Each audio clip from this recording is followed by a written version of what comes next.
bonke abazalwane amasayitha amabili esibuko focus ne-ML kweleke kanjalo alibonke igama lenkosi. Amen. Ngiyalibingelela bazalwane. Bazalwane cha hayi ukuthi mhlambe angisukumi nje ngoba ngikumuntu othandayo ukulalela. Ngiyilo okuthandayo ukulalela. Langibusisa ukulalela kunokukhuluma. Into lebusisayo kakhulukazi ukulalela. Mhlambe into eyenza ukuthi ngize la bengifuna ukuzolalela. Amen. Ngizwa abazalwane ngoba abantu banamakhono. uNkulunkulu baphile. Uma bekhuluma abantu kukhona lezi ndaba abazithintayo. Kukhona la bedlula khona. Nawe uzizwe unjani ulapheka. Inkosi enkosi. Amen. Ukulalela kuhle lithizwe lenkosi uma lilalela nokulilalela izwi la ngiyakubusisa. Amen. Amen. Manje ngiyithande lokho ngoba mina ngikhuluma njalo bazalwane. La sekudlulwa ngelanga ngikhuluma ngangimekezana. For Christ. Inkosi enibusisa. Amen. Manje ngelilanga ngiyithande ukulalela. Bakhuluma abazalwane bakhulume kube mnandi kube nje ya. Inkosi enibusisa. Amen. Hayi ukuthi ngithule ngoba mhlambe kunjani kanje cha ngifuna ukulalela ngizwe nami uqondiswa. Yabona thina befundisa siqondiswa umuntu. Thina siqondisa abantu. Thina siqondiswa umuntu. Uthi omunye umfundisi ngelila ukuthi hey bafundisi umfundisi ongena ngenhlanhla ezulwini. Kuyoba inhlanhla umfundisi. Ma umfundisi ekwazi ukungena ezulwini kuyoba inhlanhla. Ngoba umfundisi uthi noma esona akatshelwa umuntu cha baba baba inkosi enibusisa. Amen. Noma engasenzi into ethandwa ubani uNkulunkulu. Amen. Amen. Akekho bani isibindi sokumtshela athi wemfundisi uyaduka njalo uyalahleka wemfundisi. Uthi ke kuyoba inhlanhla ufike umfundisi efaka ukhololo ezulwini. Uyofika abantu abangabafaka okhololo. La ngithusa ke lelo gama ngathi hawe bantu kungenzeki kanjalo. Inkosi enibusisa. Amen. Bazalwane ngiyabonga kakhulu. Ngihlezi la ngizwa abazalwane behlaziya izwi lenkosi. Behlaziya ngendlela eziningi. Ngilalela le ndlela ngilalele le ngisho cha kodwa lezi ndlela zishite yodwa. Amen. Amen. Manje uSimon Petro akasheshanga ukumqondo uJesu. Akazange asheshe ukumazi uJesu. uJesu wafika kuyena uSimon Petro esehamba nabafundi ababili bakaJohane. Uma efika kuyena uSimon Petro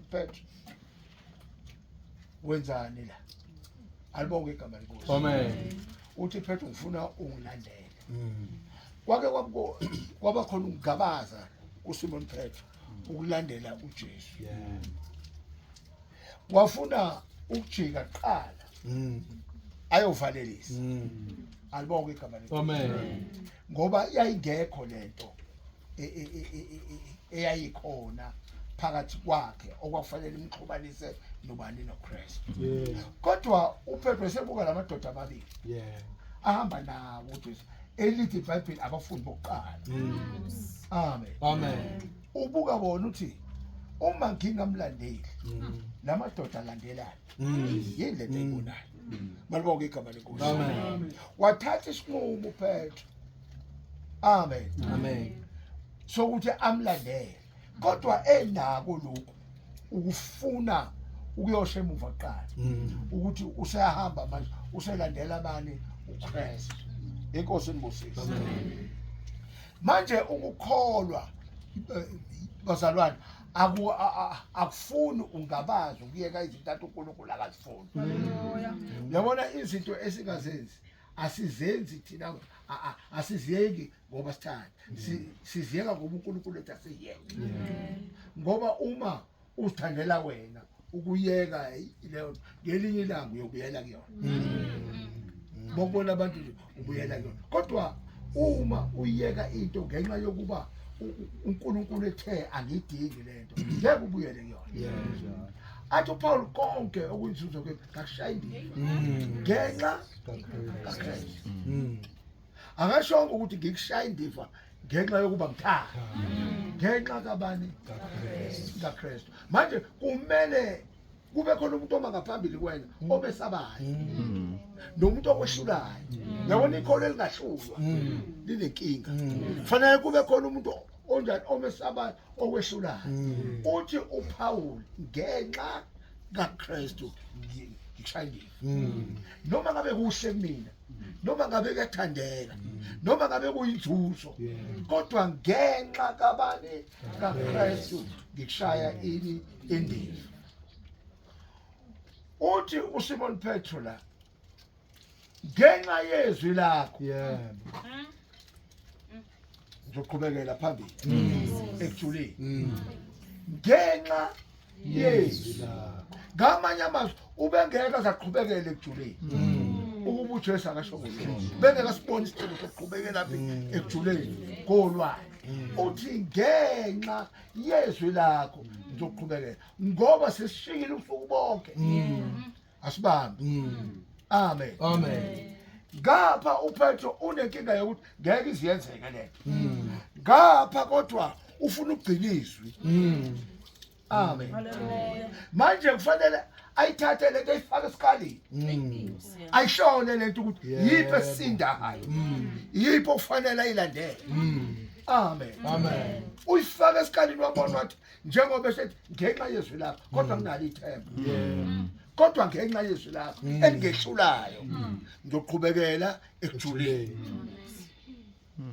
uma yaqhubekela ekujuleni lithi izwi lenkosi babamba inhlanzi eziningi azamanetha afuna ukugqabuka asindwa amanetha manje babona manje ukuthi ayi lesi inhlanzi esinazo kufanele sisicaze sinike naleminye imkhulu amen Amen. basicaza manje inhlanzi banikeza laba abantu abakweminye imikubo inhlanzi ukuthi nabo bathathe ini inhlanzi ngoba seziziningi kakhulu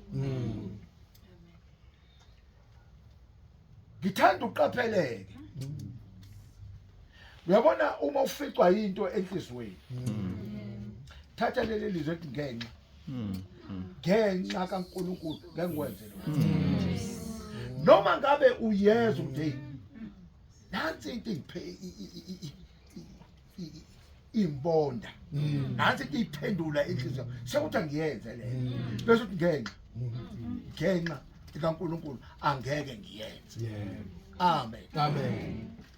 leli gama elithi ngenxa yilona uma ufundisisa kahle yilona elenza ukuthi kubanjwe inhlalo yilona uSimon Petro ahlonipha kwase kuvela ukwenza kanjani ukubanjwa kwenhlanzi uba liphumanga leli gama ayikho inhlanzi ezobanjwa ngoba base bedobela abantu usuku bonke ababambe lutho kodwa ekuseni kwafika leli gama ukuthi qhubekelane ejuleni amen Amen. qhubekelane ejuleni baqhubeka amen Amen. baba ngamanye amazwi uSimon akawenzanga yedwa lo msebenzi unabantu enza nabo uyabashubayezayo uSimon uthi madoda asikwenzeni lokho okukhulunywa inkosi ngoba kwasekudele wonke umuntu ukuthi akho nhlazi ezobanjwa wonke umuntu esenjani esedele useshumayeza laba ke manje anabo ukuthi ngenxa yaleli gama elikhulunywa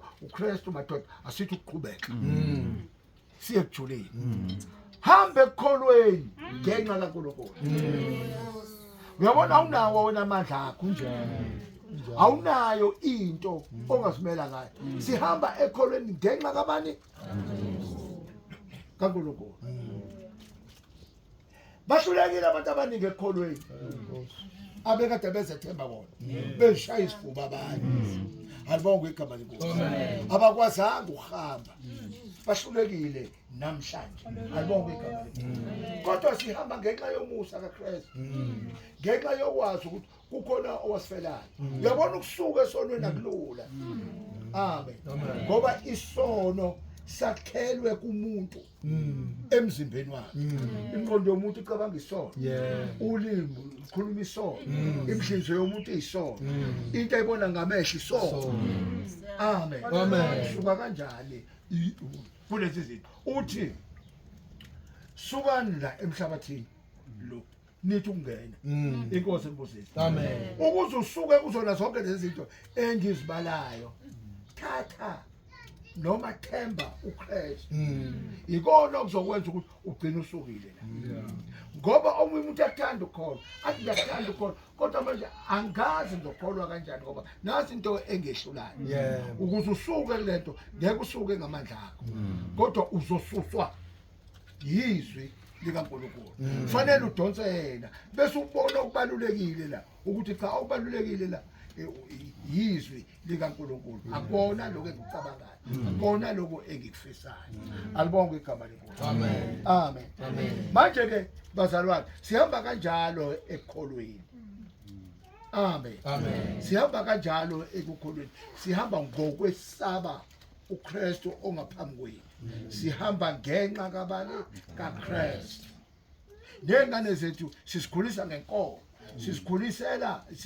sisikhulisa ngoba kukhona abani uKristu ngenxa kaKristu imithetho yethu bazalwane ngeke sibambele ingane zethu ngeke nje amen Amen. noma umuntu oshayayo noma umuntu onolimo oluhle oluleke uyakwazi ukululeka kodwa ngeke ingane zakho zikwazi ukulalela zikulalela ngoba kukhona uKristu kuwena ngenxa kabani kaKristu inkosi ngosisi Amen. amen Amen.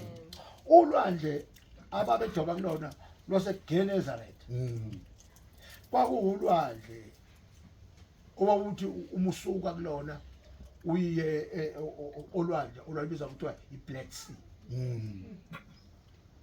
amen Amen. ulwandle lomnyama iGenesaret ixhumana ineBlack Sea inkosi ngosisi Amen. bathi ochwepheshe zonke ilwandle lezazifana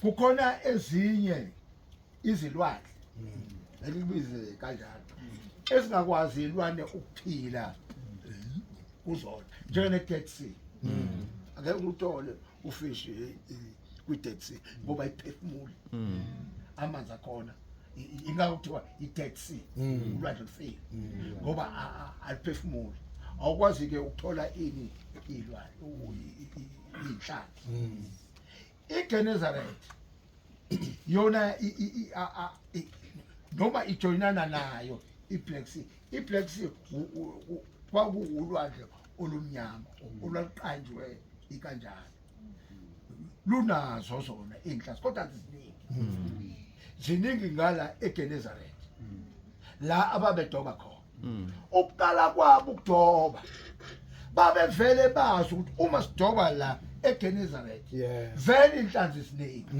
kodwa ngokuthi uNkulunkulu wayefuna ukuziveza kubona Amen. zami inhlanzi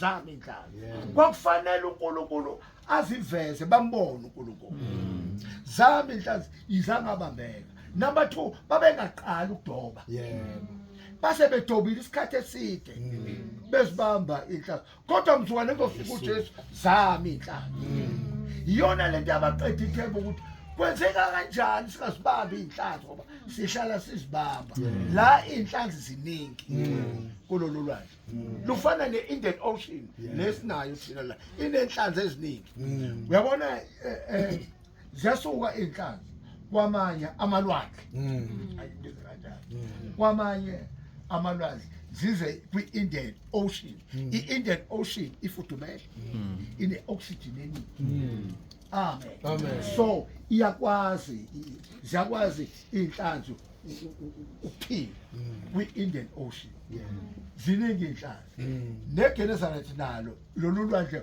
olwakhona lunjenge-Indian Ocean okusho ukuthi angeke uze uswele indaba yani yenhlaba uyabona kwi-Indian Ocean kuye kutholakale lezi hlazo kuthiwa osayidini zifile ziphumele ngaphandle ngenxa yokuthi zizalwe kakhulu zibe iningi zaze izahluleka manje ukusurvive la olwandle malibonke igama zifele uzithole sesigcwele ngaphandle ngifuna ke ukuthi ke uma uJesu ezofika emzini wakho kukhona lento ezokwenzeka okayijwayele kukhona lento ezokwenzeka embi noma ezokuphatha kabi kanti uzofika uJesu uzovumelana nami ukuthi abazalwane abaningi la ngihlala ngisho ngithi abazalwane kuleli bandla abafikanga befaka amasudu beswekile kwabakhona inkinga kahle bezohlangabezana noJesu enkingeni yakho musukenze yakho ukhona ozayo ozokulekelela lapha enkingeni yakho ababambanga babengaqala ukudoba kwakumsebenzi wabo ukudoba ababambanga kodwa kwakufanele balinde uJesu azafike necebo nakakho uJesu ofika necebo nasempilweni yami uJesu ofika nani necebo amen Amen. kube khona izinto eziyinkinga othi mawusibuka ayizangiqilaza lezi zinto hayi lezi zinto azingiphilisi kahle kanti kufanele uJesu afike kufanele kube khona inkinga ukuze umazi uJesu yabona abantu abamukela uJesu ngaphandle kwenkinga abahlali kuyena ayikho into emenza ukuthi abe njani ahlale esandleni sikaJesu amen Amen. kodwa obe nenkinga yaxazululu uyahlala ngoba uthi becabanga okunye abesekhumbule emuva cha lenkinga le ngizoyixazulula kanjani malibonke igama lethu Amen. amen Amen. kwakufanele balinde uJesu azafike ekuseni afike athi qhubekela phambili noma iyande ekujuleni baya ekujuleni babamba inhlanzi lithi ke ihumusho la ababedoba khona Yeah. indawo vela abajwayele ukudoba kuyona lesi sport ababemixona usho njalo umphathi wethu lesi sport ababemixona vele bamakusona zonke izinsuku babamba inhlanzi kodwa ngenxa yokuba kwakufanele kufike uJesu bama kwisport abasijwayele bangabamba uJesu abakhomise esinye sport shwani lesi iyane kujuleni amen Amen. manje mzalwane lalela uJesu ukuthi ukhomba siphi sport kuwena mayethi uJesu uyabona lokho angikuthandi uyeke amen Amen. isport uJesu asikhomba le ndawo omiyona angiyithandi inkosi ebose Amen. ingakho ke ngithi njoba ngihlezi phansi beshumayela abazalwane ngiyayibuka lento mina ngiyayi-analyze nami ngeyami indlela Yeah. amen Amen. ngiyayibuka lento ukuthi abazalwane bathi laba bebikhona indawo vele abajwayele ukuma kuyona ngoba neminye imkhumbi yayimkhona lapha eduze kwabo akusho ukuthi yona yayiqhelile mhlawumbe ngamakhilomitha 30 cha yayikhona lapho eduze kwabo nayo futhi yayidoba amen Amen. nayo futhi yayidoba ngoba phela ibhizinisi le yayidoba na kodwa uNkulunkulu wenza ukuthi nayo le mkhumbi leya ingabambi nayo Yeah. khona bezokwazi ukubona abani uJesu umbonile uJesu osezindabeni umbonile uJesu engxakini obunayo hlala kulokho hlala kulokho ungashintshi amen Amen. hlala kulokho lithi izwe lenkosi hlala kuloko okufundisiwe wazi ukuthi ufunde kubani enkosi nibusise Amen. hlala kuloko onjani ofundisiwe wazi ukuthi ufunde kubani ngiyabonga mphathi wethu ngiyabonga abazalwane nonke nikhulumile benikhuluma la bekade nami ngichaza ngokwami ngibuka lento ukuthi lento nansi la ikhona isho ukuthi lento inkosi enibusise. Amen. Amen. Amen. Manje ke uma sehlelwa ikali akubona ukuthi silahliwe. No, asilahliwe. Kodwa uJesu ufuna ukuvela. Uthi uNkulunkulu ngelilanga ekuMose uthi Mose hamba uye eGibhithe uyokhuluma noFaro njoba izinhliziyo zakhe belikhulu uyamtshela isizathu engakabuzi nje uMose ukuthi ungithumelani kumuntu ozomenza futhi inhliziyo yakhe ibe likhulu uyamphendula uthi uyazi ukuthi ngezelani inhliziyo yakhe ibe likhulu uMose uthi cha uthi mina ngifuna ukudunyiswa ngoFaro Nkosi yami. ngeke ngidunyiswe ngoFaro uma ezoba nenhliziyo esoft avume yonke into ozoyisho kufanele ngikhonke inhliziyo yakhe khona kuzobonakala ukuthi mina akho inhliziyo yami phambi kwami vele uFaro nenhliziyo embi amen Amen. kwakuyinkosi enonya kwakuyinkosi ethanda ukubulala abantu Yeah. kodwa uNkulunkulu lokho ukuthi times 2 hawu mangithumela kumuntu onenhliziyo osoyikhonke njengoba usho uzoyikhonka ingoba ngifuna ukudunyiswa ngobani uyazi usenkingeni manje Yeah. usenkingeni manje lenkinga yakho onayo ucabanga ukuthi uphela kwendaba no uNkulunkulu ufuna ukudunyiswa ngalenkinga yakho Nkosi yami. kuzoba khona omunye umuntu ozosinda ozothi inkinga kaSibani yaxazulula beyini ke le yakho inkinga inkosi enibusise fanele nazi bazalwane manishumayela lithinta inhliziyo zabantu yasikhofona inhliziyo zabantu kukhona umuntu ofikela enenkinga ethi ayishiye lenkinga ake nje esontweni ngiyokhonza uNkulunkulu kodwa uzophuma la esenamandla okunqoba le nkinga ngoba usezwile intshumayelo ewelana ukuthi kanti inkinga noma yithi inqotshwa kanjani Yeah. ilesi sibonakaliso engisenzayo esokuthi wathi uNkulunkulu ngifuna ukudunyiswa ngobani ngoFaro lenkinga wena othi inkulu ikuphethe njengena ayilutho uNkulunkulu ufuna ukudunyiswa ngayo uzoyisusa uNkulunkulu maqede adunyiswe bese kuthi omunye athi hayi yaxazululwa lenkinga ikaSibani hayi nakami izoxazululwa nje ngeke ngikhulume entsheni ngiluleke intsha ngithi niyabona intsha ningaboni uma niqeda ukufunda ningayitholi imisebenzi amen Amen.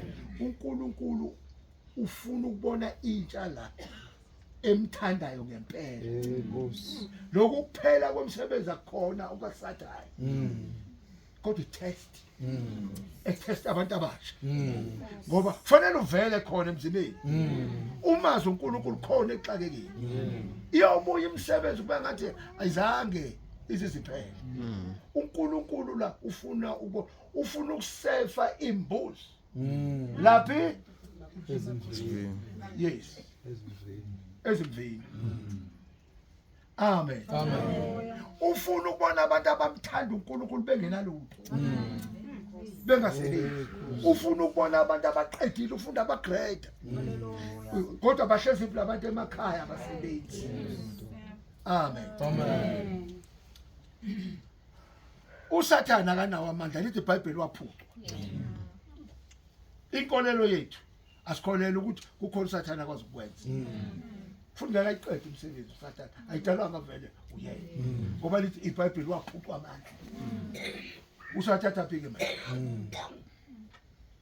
usathatha phike manje amen Amen. le itest le Yeah. etest abantu abasha okufanele bakwazi ukubambelela kuNkulunkulu bamkhonze amen Amen. ngoba ngokwenza njalo uma nimkhonza uNkulunkulu uyasondelela uzoxazulula inkinga zokuphela kwemsebenzi amen Amen.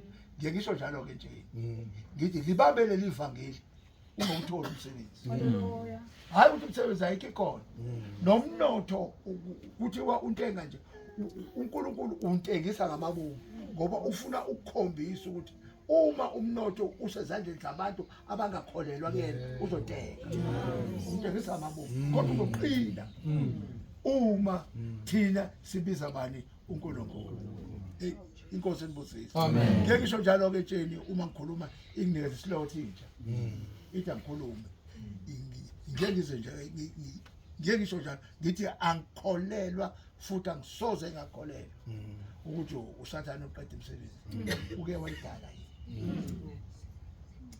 Impendulo ithini? Cha, akazange akayidala. Amen. Amen. Kodwa uNkulunkulu ufuna ukudunyiswa. Ufuna uNkulunkulu abantu abazomdumisa. Athi umuntu hey ngihlale 20 years ngingasebenzi, ngihlale 30 years, 40 years ngingasebenzi. Kodwa bengikwazi ukuphila. Bengikwazi ukubambana noNkulunkulu. Namhlanje ngilokho engiyikona ngenxa kabani? NgoNkulunkulu. Inkosi ngibusise. Amen. Uthi uqhubeka. Uthi uqhubeka. Qhubekela ejulini. Lento ithi ukuthi uqinise isikulufu. Ekholweni. Uqinise. Okuthi siyaxeka isikulufu. Thatha i-screwdriver qinise. Isikulufu. Amen. Amen. Uthi kuyaphi? Ejulini. Inkosi ngibusise. Amen. Leli lizwi lisho njalo kwakwindawo ababesebenza kuyona njalo nalabo abanye bebamba kodwa ngoba uNkulunkulu wayefuna ukuthi avele kubona ababamba lutho. Ngithi ke Mntomusha ubona sengathi amathuba emsebenzi awekho ukuthi uqinise isikulufu. Ekholweni uthi Nkosi ngizokukhonza kakhulu ke manje. Ngizokukhonza engathi ngiyasebenza kade angisebenzi. Ngizokukhonza ngathi ngisuthi kade ngilambile. Ngizokukhonza engathi akho lutho. Kanti kunengqanga ngoba uNkulunkulu ufuna ukudunyiswa ngobukhulu bakhe. Ngiyabonga abasalwane kakhulu. Ngiyabonga ngendlela emangasayo. Iloko ebengifuna ke ukukusho. Inkosi enibusise. Amen. Ngiyibongele kakhulu uma ngizwa abazalwane bekhuluma ngalolu hlobo akakhuluma ngalo. Yezwa hayi cha bayibeke indawo. Amen. Amen. Manje ke bazalwane lenziwa ke izwi sengcini. Alikhulunywa kodwa linjani? Kufanele ulenze ngoba kukhona lento exhumanisa uNkulunkulu nomuntu. Uma uyenza into uNkulunkulu abahumushi ibe iBhayibheli bathi uma imisebenzi yakho imihle phambi kukaNkulunkulu imisebenzi iyona eba ibond esenza sibonde noNkulunkulu. Ngeke vele nje uNkulunkulu afike kuwena. Kufanele kube khona inkinga kuqala. Ezoba khona ukuze lo nkinga iguqulwe ibe yini ibond. Bese yaqonda noNkulunkulu. Siyepasikeni ke siyokuzwa lapha indaba esimangalisayo. Bobe besha abantu ethi mina nginenkinga la. Ufika uNkulunkulu wayixazulula. Ibond. Athi omunye ingase kutelile phila sengithe vele ngiyagula angisale sengihamba ngiyaphila namhlanje kwadeleke ibond. Amen. Amen. Okuthi leyo into iyaqhubha ibond ezokubhondisa nobani? Ngiyabonga abazalwane. Amen. Amen.